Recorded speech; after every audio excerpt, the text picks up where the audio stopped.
Between the eastern border of the Roman Empire and the Parthian and later Persian powers that replaced it lay a vast region of deserts. The inhabitants were small Arab tribes that grazed their livestock and roamed on both sides of the border. Some of these tribes gravitated towards the Roman, others towards the Parthian or Persian orientation. Gradually, a chain of buffer states emerged along the borders of both empires. Their rulers participated in great wars waged against each other by powerful patrons and were themselves constantly at war with each other. This pattern persisted until the emergence of Islam and the beginning of Muslim military expansion. The spread of Arab nomadic desert tribes stretched from northern Mesopotamia to the Gulf of Aqaba, the Sinai Peninsula, and the Red Sea coast. The Greek and Roman authors who wrote about them usually called them Sinites, that is, literally tent dwellers. Later Muslim authors also spoke about tents made of goat's hair as a characteristic detail of the desert nomad's life. The Arabs had a common origin and spoke related dialects. The tribes were divided into clan communities headed by chiefs phylarchs.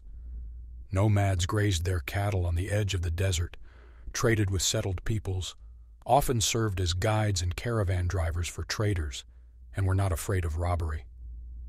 To secure the frontiers from their depredations, the governors of the provinces sent generous gifts to the Arabian phylarchs. In return, they received from the Bedouins goods for sale, information about what was happening in the lands on the other side of the border, and military aid. At the end of the 2nd and beginning of the 3rd century, a new name, Saracens, began to appear more and more frequently in the sources. Subsequently, Roman authors extended this name to all Arab tribes that roamed along the Roman border of Syria. Around the same time when the name Saracens became widespread, their attacks on Roman territory became more frequent. Nomads stole peasant livestock, killed and captured people, burned villages. Wolves of Arabia, they called Cyril of Scythopolis, who himself suffered a lot of evil from these robbers. The measures taken against them by the Roman military command were insufficient. In 189, the nomads defeated a military expedition sent against them by the Syrian governor Pescennius Nigrus. The details of this clash remain unknown. In the second half of the 3rd century, nomadic attacks became a serious problem that could no longer be ignored. In 290, Emperor Diocletian organized a military expedition against them. As a result of this campaign, chains of slavery were put on the Saracens.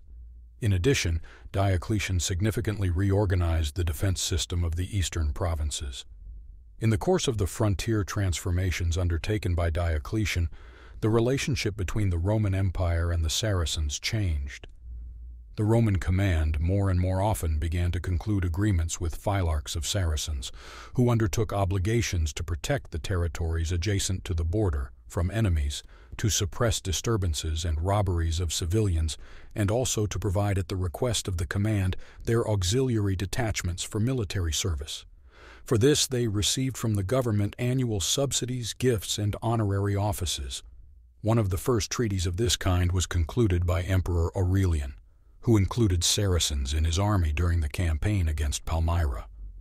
Other emperors followed his example, allocating border areas of Syria, Palestine, and Arabia to the Arab federates. Ammianus Marcellinus gave a detailed account of the Saracens' participation in Emperor Julian's Persian campaign.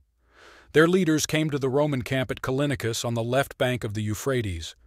The emperor readily accepted the offered assistance, since the Roman command recognized the Saracens' experience in raids and skirmishes. The Arabs did help the Romans considerably. Returning from reconnaissance, they brought prisoners, for which they received rich gifts. Of particular interest are the reports of Ammianus Marcellinus that some Arab tribes were in the service of the Persians. Here, of course, we are talking about the Ghassanids, a dynasty that became famous in the centuries as an ally of the Eastern Roman Empire. It is all the more surprising to see the ancestors of the Ghassanids fighting on the other front line. In general, Ammianus Marcellinus had a very negative attitude to the Arabs. With annoyance, he wrote that the Romans had better not have these robbers neither friends nor enemies on the frontier. Imru al-Qais was the first known ruler of the Lakhmid Arabs. According to extant Arab historical legends, the ancestors of the Lakhmids were from Yemen, whence they migrated to the northeast of the Arabian Peninsula. Here their capital was Hirta, located near modern Kufa. In the middle of the 3rd century, the Lakhmids became vassal dependent on the Persian Sassanid kings. Imru al-Qais pursued an extensive conquest policy along the borders of the Roman Empire and Persia, in the lands that once belonged to Palmyra. Here he subdued the Asad tribe and subdued the Mayadians, a large tribe known from both Greek and Syriac sources. The Banu Mahij refused to submit to him and fled. The target of another campaign was the important trading center of Nejran, ruled by the Himyarite king Shamir Yuharish. This campaign was also successful and resulted in the payment of tribute or some other form of dependency. These victories allowed Imr al-Qais to assume the title of King of all Arabs, formerly held by the kings of Hatra. After the conquest of the city by the Sassanids, the title remained vacant. Under pressure from the Persians, Imru al-Qais sought help from the Romans and became their ally.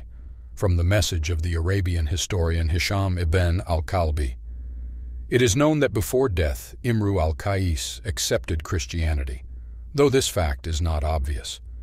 The Ghassanids were one of the most famous Arab ruling dynasties of the frontier zone. They belonged to the same branch of the Azd tribe as their opponents, the Lakhmids. According to Arabian legend, the Ghassanids migrated from the south of the Arabian Peninsula in the 2nd century. At the beginning, they did not play a special role in politics and paid tribute to the Salahids, who dominated at that time in the area of the Roman prefecture of Limes, a denarius per person. With the decline of the Salahids' power, the Ghassanids were able to use this situation to their advantage.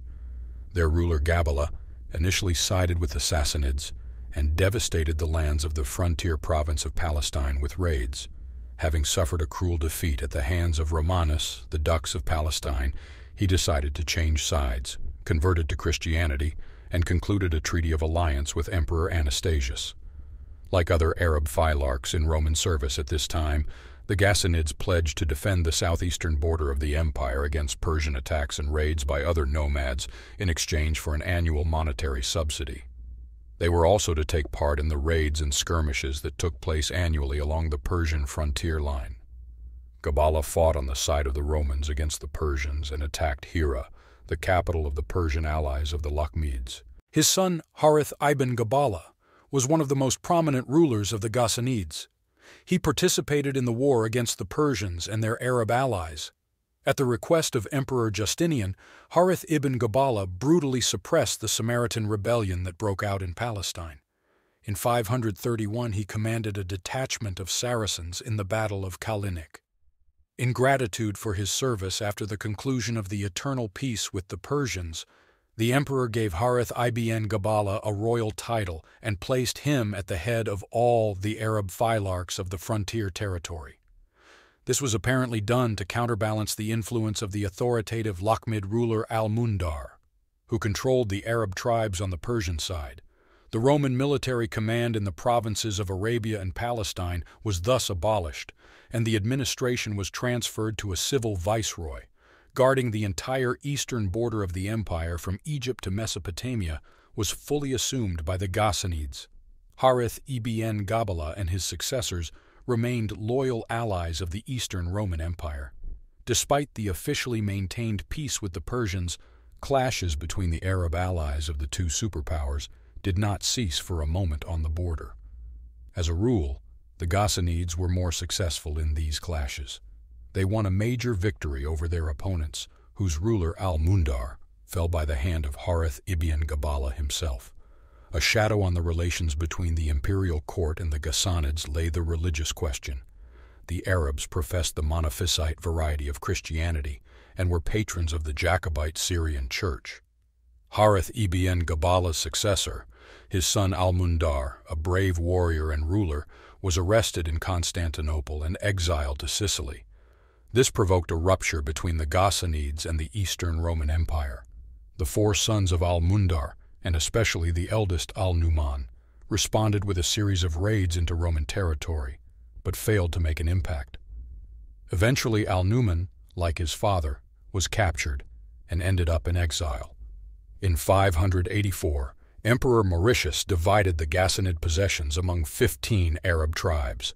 Emperor Heraclius tried to restore subsidies to the Ghassanids, but the southeastern border of the empire was extremely weakened after the war with the Persians raged for 30 years and collapsed at the first onslaught of Muslim Arabs from the desert.